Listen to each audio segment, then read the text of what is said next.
ทุกคนทุกชีวิตสรรพสัตว์นั่นแหละที่เวียนว่ายตายเกิดทั้งเบิดอยู่นี่ก็อาศัยความรัก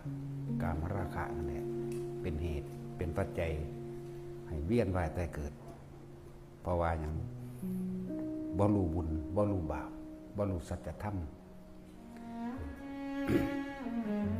ใส่ชีวิตอย่างมืดบอด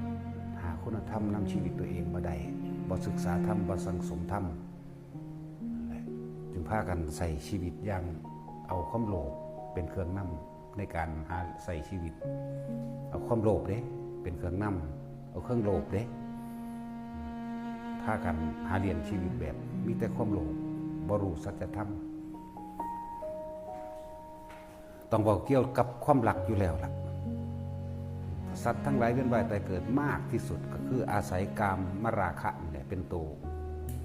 ถอนได้ยากไม่เป็นตัวอื่นเลยผู้ใดพันตัวนี้ใดผู้นั้นบ่มาเกิดอีกถือว่านี่แหละตัวนี้นักแน่นกว่าหมู่คือพวกเข้าเนี่ยชีวิตที่ผ่านมาเป็นยังไงรู้ความจริงสัจธรรมอยู่บ่รู้ว่ากรรมแปลว่าการกระทำของตนสุขหรือทุกข์ขึ้นอยู่กับการกระทำของตนแม้นมีมาแล้วในอดีตจนถึงปัจจุบันเป็นเครื่องส่งผลในตัวเองได้รับผลที่สุขหรือได้ดังใจก็เกิดขึ้นจากการกระทำของตัวเองได้รับผลทุกข์บ่ได้ดังใจก็เกิดขึ้นจากการกระทำของตัวเองเอากันมาแล้วได้กันมาแล้วใส่ชีวิตอย่างมืดบอดจุดหมายของการใส่ชีวิตครูอยู่ใส่นี่ผู้ใดคิดออกหรือเปล่าจุดหมายของการใส่ชีวิตครู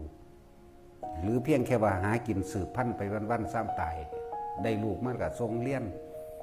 5 ปีแล้ว6 ปีแล้วเขาอนุบาล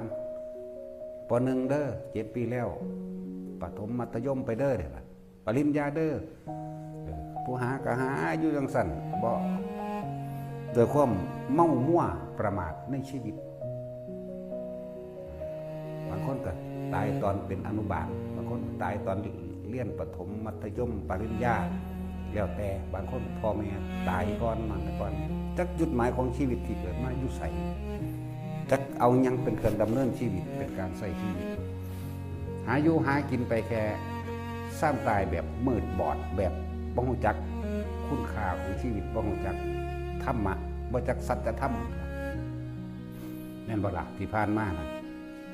ไม่มีแต่ความโลภหาเลี้ยงครอบครัวบ่มีความเสียสละบ่ได้รู้ความจริงในชีวิตเลยว่าผู้คนเกิดมาต้อง